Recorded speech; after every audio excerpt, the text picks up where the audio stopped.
오늘 본문 말씀은 예레미야서 15장 1절부터의 말씀입니다. 예레미야서 15장 1절부터의 말씀입니다. 여호와께서 내게 이르시되 모세와 사무엘이 내 앞에 섰다 할지라도 내 마음은 이 백성을 향할 수 없나니 그들을 내 앞에서 쫓아내치라. 그들이 만일 내게 말하기를 우리가 어디로 나아가리요 하거든 너는 그들에게 이르기를 여호와의 말씀에 사망할 자는 사망으로 나아가고 칼을 받을 자는 칼로 나아가고 기근을 당할 자는 기근으로 나아가고 포로될 자는 포로됨으로 나아갈지니라 하셨다 하라. 나 여호와가 말하노라. 내가 그들을 네 가지로 벌하리니 곧 죽이는 칼과 찢는 개와 삼켜 멸하는 공중의 새와 땅의 짐승으로 할 것이며 유다 왕 히스기야의 아들 므낫세가 예루살렘에 행한 바를 인하여 내가 그들을 세계 열방 중에 흩으리라. 예루살렘아 너를 불쌍히 여길 자 누구며 너를 곶갈 자 누구며 돌이켜 내 평안을 물을 자 누구뇨. 여호와께서 가라사대 내가 나를 버렸고 내게서 물러갔으므로 내게로 내 손을 펴서 너를 멸하였노니 이는 내가 뜻을 돌이키기에 염증이 났음이로다.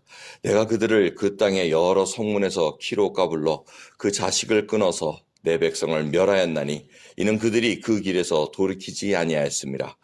그들의 과부가 내 앞에 바다 모래보다 더 많아졌느니라. 내가 대낮에 회말할 자를 그들에게로 데려다가 그들과 청년들의 어미를 쳐서 놀람과 두려움을 그들에게 졸지에 임하게 하였으며 7 자식을 생산한 여인으로는 쇠약하여 기절하게 하며 오히려 백주에 그의 해로 떨어져서 그로 수치와 근심을 당케 하였느니라.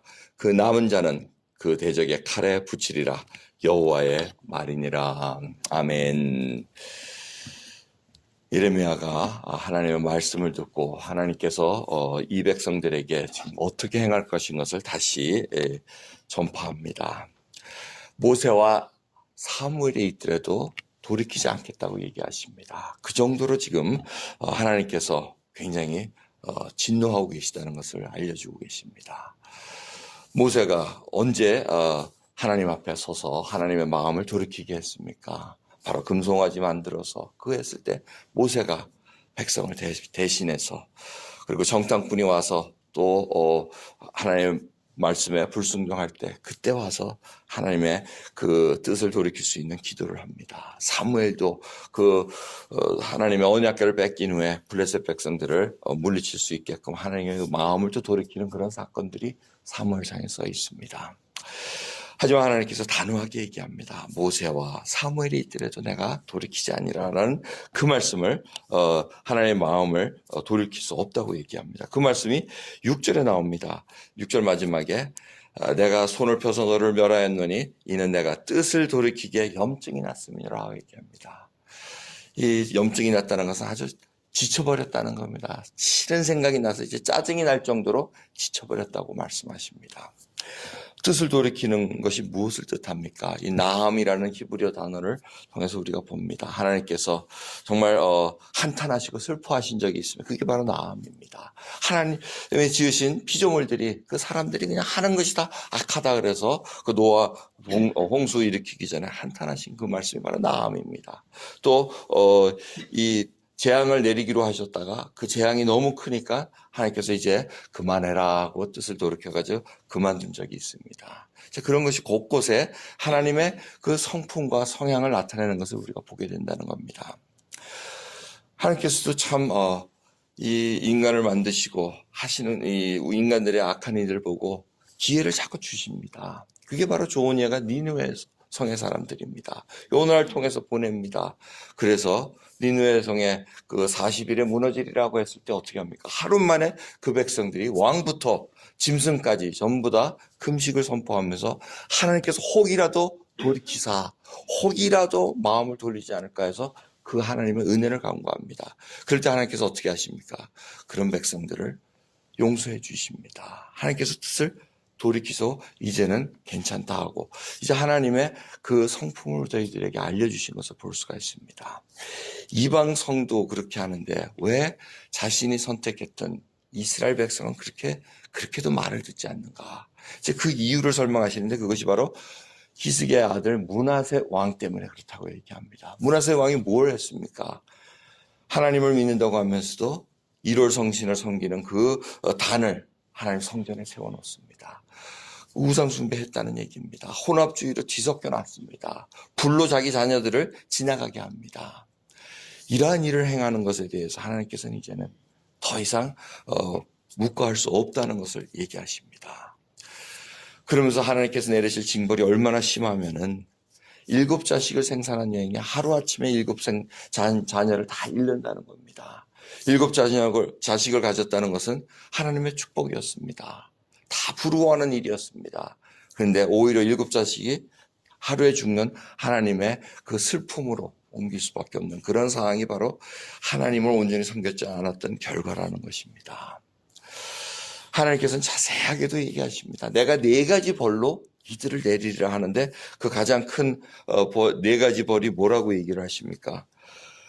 먼저 죽이는 칼을 3절입니다. 죽이는 칼로 사람을 죽인다는 얘기입니다. 그러니까 군대가 와서 휩쓴다는 얘기입니다. 그 다음에 찢는 개입니다. 그 죽은 시체를 개가 와서 먹는다는 겁니다. 3번째는 멸하는 공중의 새라는 것입니다. 개가 먹으면 그 다음에 남은 것들을 공중의 새들이 와서 먹는다는 겁니다. 4번째는 땅의 짐승으로 할 것이며 나머지 짐승들, 새가 뜯어먹다 남은 그것들을 짐승이 와서 또 먹는다는 겁니다. 이거는 계속해서 반복하시는 겁니다. 그만큼 이들에게는 매장지가 없어서 매장 못하는 것이 수치인데 그들에게 그것 때문에 지금 하나님께서 완전히 온 천하에 하나님의 백성, 믿는 백성일지라도 하나님의 뜻을 온전히 따르지 않았을 때 이런 결과가 나타난다는 것을 만천에 알려주시겠다고 약속하시는 것입니다. 그럼 저희들이 오늘 이 본문 말씀을 통해서 생각을 해봐야 됩니다. 정말 우리가 하나님을 믿고 살아갑니다. 예수 그리스도를 구세주로 믿고 살아갑니다. 정말 원하시는 그 뜻을 우리들이 온전히 살아가는지 아니면 혼합적으로 섞어서 가는지 생각을 해봐야 됩니다. 우리들이 자녀들에게 문화센 얘기를 하시니까 비유를 들 수가 있습니다. 우리 믿는 부모로서 정말 자녀들에게 순전한 믿음을 보여줘야 되는데, 부모 교회 다니면서 점을 보러 간다던가, 교회를 다니면서 전혀 말씀에 상관없는 행동을 하면서 자녀들로 하여금 믿음을 세우겠다는 건 이게 말이 안 된다는 얘기예요. 왜? 자녀들이 그것을 똑같이 보고 그 길로 갈 수밖에 없다는 겁니다. 예수 그리스도를 믿으면서 불평과 불만과 분노와 용서하지 못하는 그 마음을 갖고 살면은 자녀들도 똑같이 그걸 보고 그 길로 더 하면 더 했지 더 좋은 길로 갈 수 없다는 것을 하나님께서 계속해서 저희들에게 사인으로 알려주고 계십니다. 은혜를 은혜를 받을 만할 때 우리가 은혜를 받아야 됩니다. 어느 때는 이제 우리가 정말 말씀을 듣고 싶어도 들리지 않고 마음에 감동이 없을 때가 옵니다. 하나님께서 그 은혜를 딱 문의 창을 닫아버릴 때는 이제 그때는 누구도 돌이킬 수 없다는 것. 하나님께서 다시 한번 이 역사를 통해서 저희들에게 알려주고 있다는 것입니다.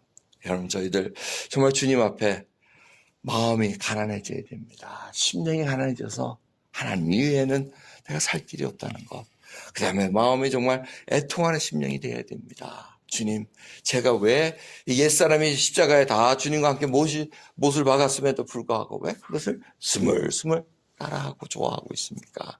왜 그거를 그리워하고 그것으로 행하고 있습니까? 단호하게 하나님 앞에 애통하며 돌아서야 됩니다. 주님 앞에 온유한 심령이 되어 정말 이웃들에게 예수 그리스도의 온유함이 전파돼야 됩니다. 의에 줄이고 목마른 자로서 정말 여러분들이 갈망하는 것이 무엇입니까? 이제 여러분들 우리 성도님들은 가져볼 거 다 가져봤고 있을 자리에 다 있어봤고 그거 있어봐야 뭐가 되겠습니까? 하나 그 순간입니다. 좋은 집, 큰 집, 좋은 차, 자리 갖고 명예 가지고 그거 해봐야 다 그 순간이었습니다.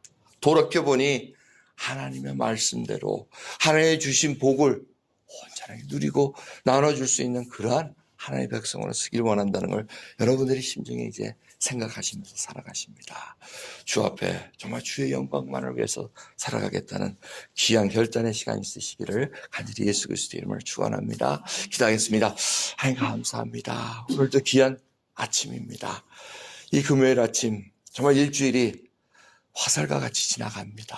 하루하루가 이제 주님을 만나야 될 날이 다가온다는 것을 깨닫게 하시사 하나님의 말씀을 붙잡고 단어 하나, 문장 하나, 정말 사건 하나가 나의 심령을 변화시키고 하나님의 자녀다운 자녀, 예배드리는 자로서의 그 모습과 향기가 드러날 수 있도록 아버지 저희들을 붙들어 주시옵소서. 감사드리며 우리 주 예수 그리스도의 이름으로 기도드리옵나이다. 아멘.